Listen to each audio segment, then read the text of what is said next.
Fear smothers more abilities in human beings than almost anything else.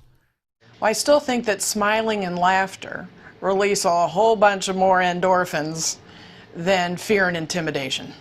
And a lot of studies that are showing that people are so much more productive when they're allowed freedom and flexibility to, to create energy and enthusiasm in the office, and that it's not detracting from productivity. It's in fact doing the opposite. The environment that we create is play. You know, when you watch a bunch of little group of kids, little children, when they're playing, they make stuff up. You know, they got great imaginations. So I got a bunch of big kids playing down there all day long, you know, and all of a sudden they start inventing things. Where it all started was, on my part, is to start trusting them.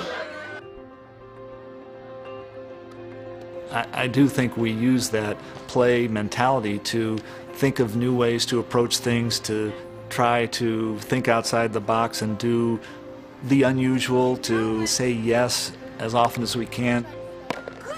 Playfulness is key.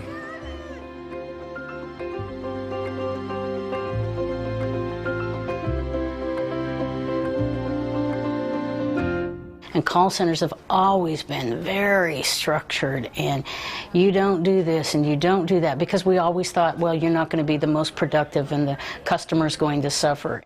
Everything was such a strict regimen. You come in and you were dressed up, you sat there, and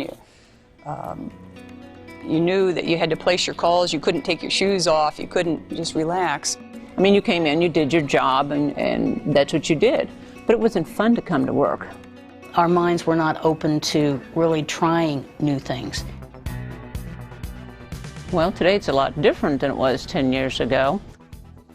But since we've gone to the relaxed atmosphere, it's just totally different. Fish philosophy was that catalyst, and we thought, can we take this and into a traditional call center environment, make it a fun place to work? And we said, this is what we need to do. So we've had, naysayers and, oh, you can't be having fun in the call center because the customers will hear it and it'll be negative. What we heard was agent smiles. Hello, ma'am. This is Brown. We heard the smile in the agent's voice, and that's what we wanted. That's the test. I think it comes across to the customers when you're talking to them, because, you're not just going, Sprint, may I help you? You're kind of like, hey, Sprint, may I help you? And then people will say, oh, you guys are having a good time there. Yeah, we are. And that is a $7.95 charge? We actually went after a 25% improvement of our retention this year, and we're exceeding that goal. And the supervisors feeling like they're part of the team, they're one of us. It's not uncommon to see one come out and plug in and take calls with us. And that creates a bond and a trust between the agents and the supervisor. There's no better feeling than when people leave and they're saying, hey, I had a great time tonight. Hey, by the way, thanks for coming over. I just had a real tough call, and boy, that just really helped me out there. I've probably gotten more energized and passionate and enjoyed my job in the last 2 years than in my entire career. I love what I'm doing, and you can make a difference.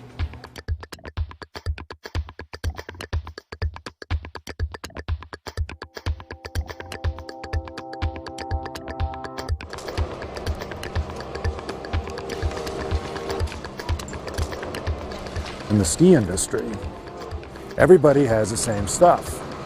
So what is the differentiation factor for the Aspen Skiing Company? It simply is consistent, outstanding customer service. Where are you from? Florida. Florida? I'm here for you. Yeah. You all set? Yeah, thanks so much. And make no bones about it, I'm not running this company as the CEO. The front line's running the company. They're in control. What they're saying to me basically is, how big is the playing field? If we step off the playing field, you can call foul, but let's together define the size of the playing field. Woo! Beautiful snow falling from the sky. What a great day for a race! Hey, you know what? It's free. Yeah, we're here in Aspen giving away stuff for free. Absolutely free. Look at me, Cameron. Look up. Good job. You have 3,400 employees coming to work every day. If everybody made a commitment to only find one single thing as an individual throughout the day, that's 3,400 happenings per day. That's powerful. Oh my goodness, look over there. Wave to Maddie. What a hat. Where'd you get that? You didn't find that on our mountain, did you? We're always going to have people who maybe don't like interacting in certain ways, maybe dressing up and being goofy, and that's okay because you don't have to be goofy to be interacting with your guests, and you can be serious, you can still be helpful and accommodating. You take it to the public, you can have a good time with them, and the crews can have a good time with them, and it just makes everybody a lot happier, more fun on the job. You have to create an environment that fosters fun. Don't shut it down. Let it happen.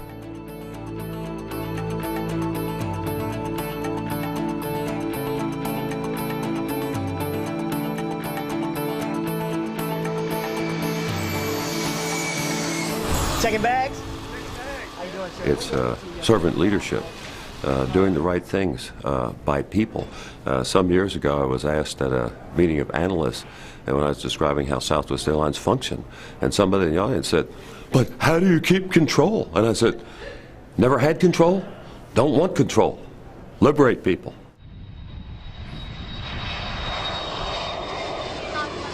Smoking's never allowed in our aircraft lavatories. Don't be naughty and smoke in our potty. And we just say, be flexible, and if you're leaning towards the customer rather than away from the customer, we will forgive anything that you do. We'll get you fixed up here. I just have to find... It's the freedom to make a mistake, I guess. The freedom to own up to it. The freedom to be yourself. It's the freedom to have a strange haircut, but a great voice on the phone. Pete's going to the men's room. You have the freedom to do that at Southwest Airlines. It's the freedom to be a big dork that wears Star Wars t-shirts to work. You know, the neat thing is that the company allowed me to grow along with it. You know, I've made lots of mistakes along the way. And, you know, really part of the family atmosphere around here is, you know, if you really love your family members, we all are going to make mistakes. And you can make some pretty big ones and still be forgiven. And that's really key. They tell us, in your opinion, do what you think is great for the company. And I know, within reason, I will always be backed up and supported by the company.